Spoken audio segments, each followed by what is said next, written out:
உங்களுக்கு தான் செலவு காசு வேணும்னா சொல்லுங்க, நான் வாங்கி தரேன். ஆமா, நீ கொஞ்சம் பெட்ரோலுக்கு ஒரு 500 ரூபா வேணுமா? 1000 ரூபா வாங்கி தரேன். எதுக்கு நீங்க உங்க அண்ணன் காசை நீங்க செலவு பண்றதுக்கு நீங்க யோசிக்கணும். இருங்க வாங்கிட்டு வரேன்.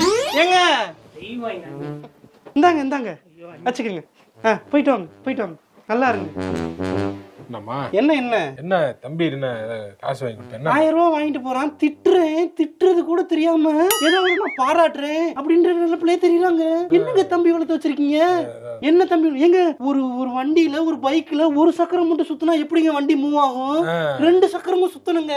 நான் டிடி ஃபேஷன் மாதிரி ஒரு வீலிங் மட்டும் போவேன். இங்க பாருங்க, காமெடி பண்ணிக்கிறீங்கன்னா வாழ்க்கை சிரிச்சு போயிடும். எப்ப அவரு வந்து வேலைக்கு போவாரு, எப்ப கல்யாணம் பண்றது? இங்க பாருங்க, எவ்வளவு நாளைக்கு நீங்க ஒத்தால அந்த குடும்பத்தை குலைச்சு கொட்டிக்கிப்பீங்க. என்னாலலாம் முடியாது. நீங்க வேணா ஐயோ என் தம்பி அப்படின்னு தெரியலாம், அவர் வேலைக்கு போகல அப்புறம் பாத்துக்கங்க. பேசுறா இப்ப இவ்வளவு என்ன வந்து நைங்கிறா. ஏங்க நான் அப்படிதாங்க பேசுவேன். நான் வந்து எல்லாத்தையும்